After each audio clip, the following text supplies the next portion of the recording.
Ketika kebenaran dibunuh, bangsa ini pun perlahan mati. Diam berarti berkhianat, berani bersuara meski sendiri.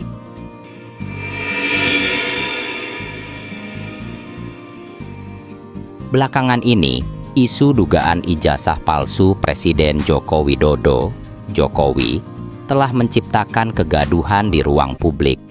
Isu ini bukan hanya sekadar perdebatan mengenai keaslian dokumen pendidikan, tetapi juga telah berkembang menjadi polemik politik dan hukum yang melibatkan banyak pihak.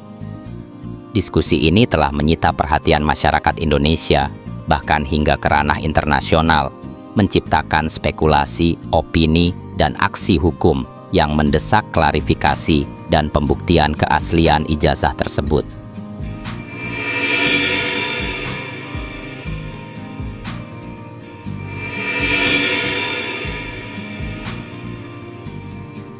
Dalam sistem demokrasi yang sehat, kepercayaan publik terhadap para pemimpin tidak hanya dibangun dari kebijakan yang mereka hasilkan, tetapi juga dari integritas pribadi yang mereka tunjukkan. Keaslian dokumen-dokumen pribadi, termasuk ijazah pendidikan, menjadi simbol penting dari integritas tersebut. Pertanyaan mengenai keaslian ijazah Jokowi bukan sekadar tindakan politis, melainkan bagian dari upaya menjaga etika dan moral kepemimpinan dalam tatanan demokrasi.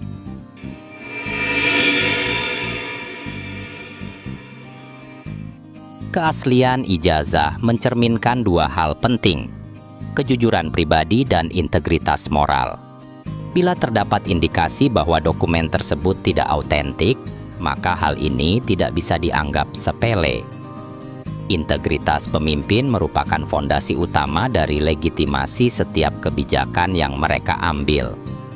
Ketika seorang pemimpin berada dalam posisi kekuasaan tertinggi, wajar jika masyarakat menuntut kejelasan atas catatan etisnya. Evaluasi menyeluruh terhadap rekam jejak etika selama masa jabatannya menjadi krusial untuk menjaga kepercayaan publik.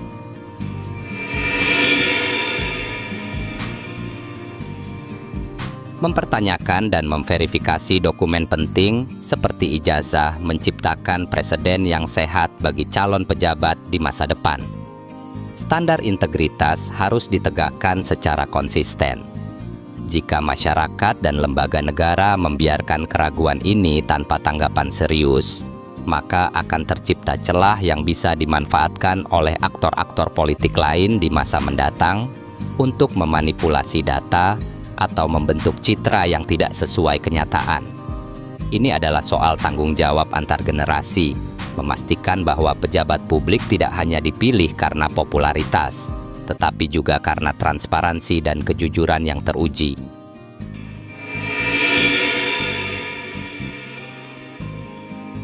Dalam sistem hukum tata negara, terdapat prinsip fundamental yang menjadi pilar utama dalam setiap proses pencalonan pejabat publik: asas legalitas dan asas transparansi. Pertanyaan mengenai keaslian ijazah Jokowi, meskipun telah melewati masa kepemimpinannya, bukanlah semata soal politis atau sensasi, melainkan menyentuh ranah keabsahan dokumen hukum yang menjadi syarat administratif pencalonan presiden.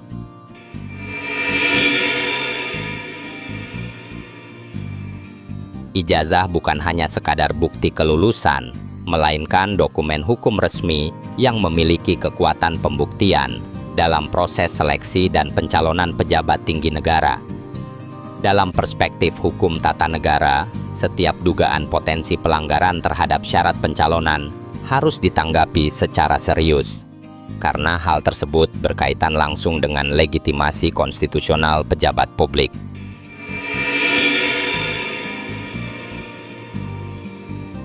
Jika secara hipotetik terbukti bahwa dokumen tersebut tidak sah atau palsu, maka implikasinya memasuki ranah pidana.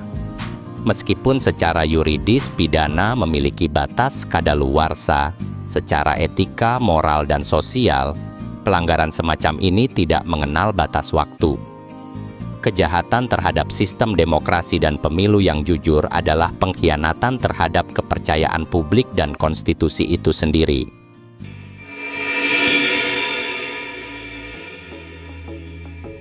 Dalam ilmu pemerintahan dan sejarah politik, setiap pemimpin negara tidak hanya menjalankan mandat kekuasaan, tetapi juga meninggalkan warisan yang membentuk arah bangsa untuk generasi mendatang.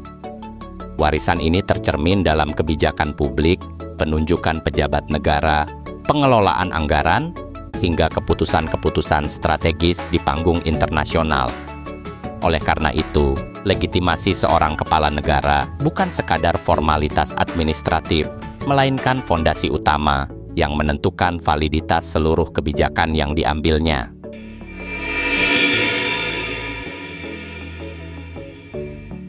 Jika legalitas pencalonan seorang kepala negara terbukti cacat secara administratif atau hukum, maka legitimasi dari segala produk kekuasaan yang dihasilkan selama masa jabatannya turut dipertanyakan. Ini mencakup penetapan undang-undang.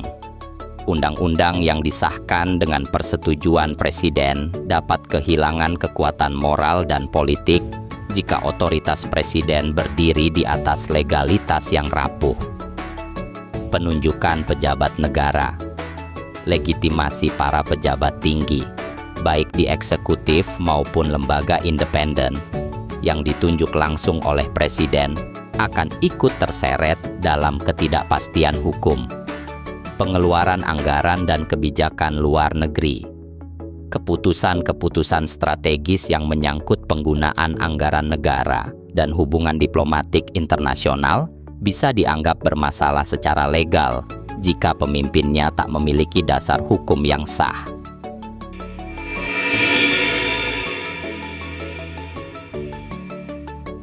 Membiarkan pertanyaan ini tak terjawab secara terbuka dan objektif justru merusak integritas memori kolektif bangsa. Sejarah politik harus ditulis berdasarkan data yang benar dan telah diverifikasi, bukan dibentuk dari asumsi, narasi sepihak, atau pembiaran sistematis terhadap potensi kecurangan.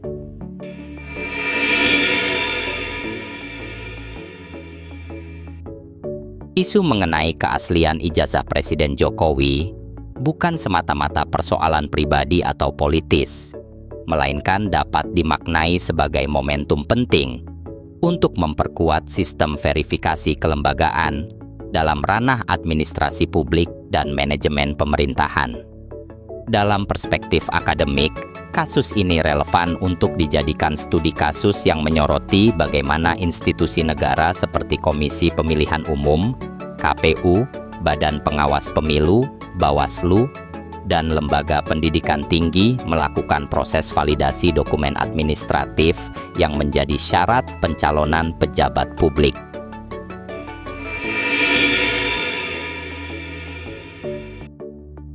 Kejadian ini seharusnya mendorong evaluasi menyeluruh terhadap mekanisme verifikasi yang digunakan selama ini.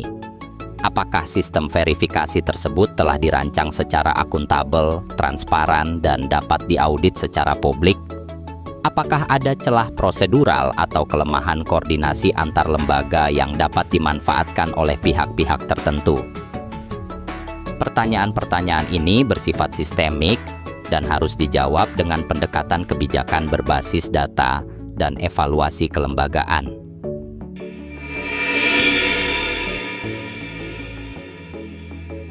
Literasi publik terhadap pentingnya verifikasi administratif dalam proses pencalonan pejabat publik juga perlu ditingkatkan. Ketika masyarakat memahami bahwa setiap dokumen, termasuk ijazah, harus diverifikasi secara ketat dan terbuka, maka kepercayaan terhadap institusi negara akan tumbuh secara organik. Ini bukan tentang mencari kesalahan, tetapi membangun sistem yang lebih tahan terhadap penyimpangan.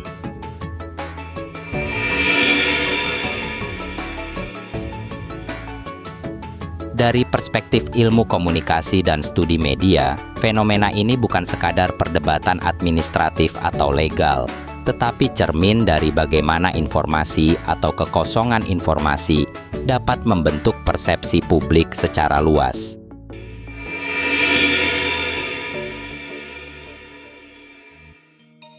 Membiarkan isu ini berlarut-larut tanpa kejelasan faktual dan penanganan yang objektif hanya akan membuka ruang yang luas bagi disinformasi, hoaks, dan mitos politik.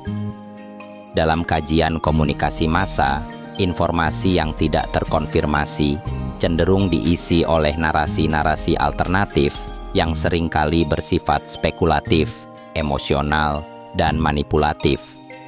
Masyarakat dalam kondisi seperti ini mudah terbelah antara yang percaya dan yang meragukan, menciptakan polarisasi yang tidak sehat dalam demokrasi.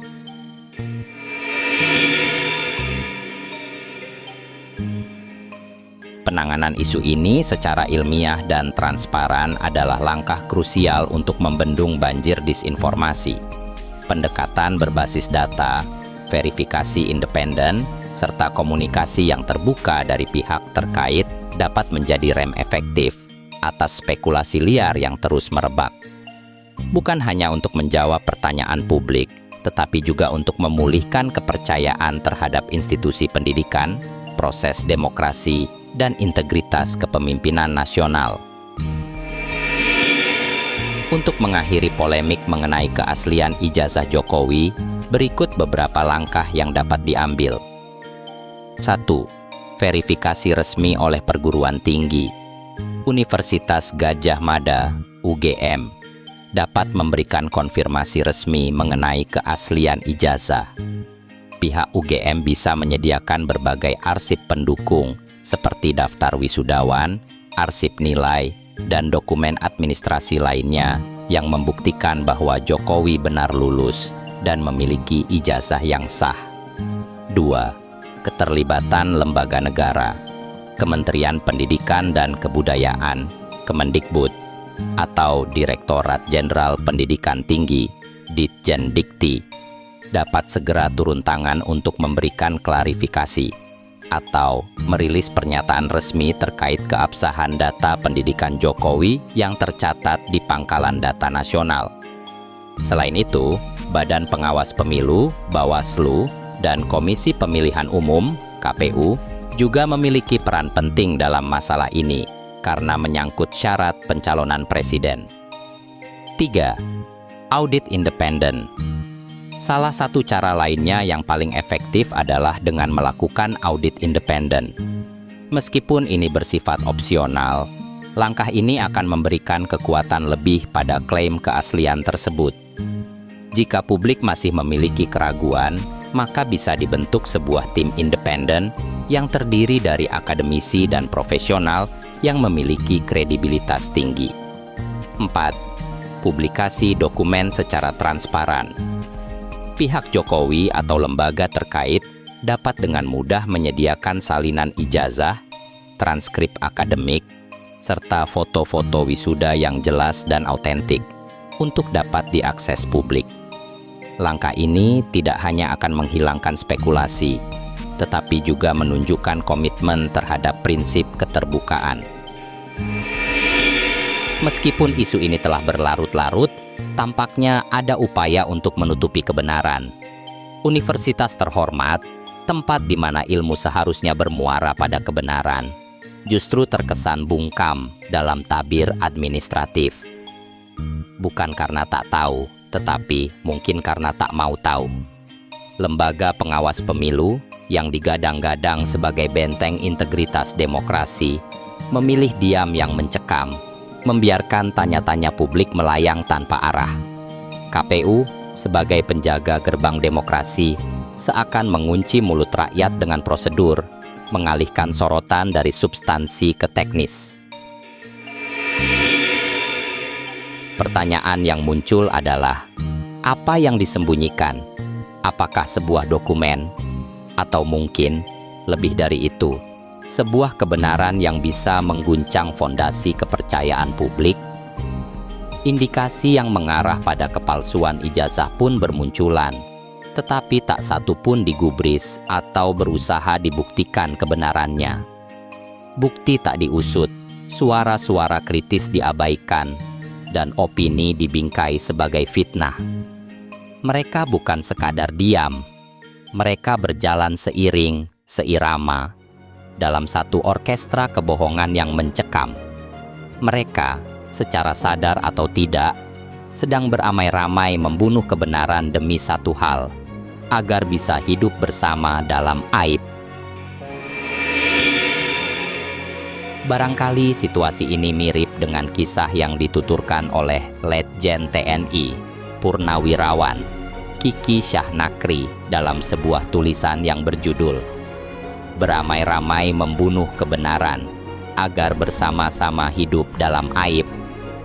Alkisah tentara musuh memasuki sebuah desa. Mereka menodai kehormatan seluruh wanita di desa itu, kecuali seorang wanita yang selamat dari penodaan. Dia melawan, membunuh, dan kemudian memenggal kepala tentara yang akan menodainya. Ketika seluruh tentara sudah pergi meninggalkan desa itu, para wanita malang semuanya keluar dengan busana compang-camping, meraung, menangis, dan meratap, kecuali satu orang wanita tadi. Dia keluar dari rumahnya dengan busana rapat dan bersimbah darah sambil menenteng kepala tentara itu dengan tangan kirinya.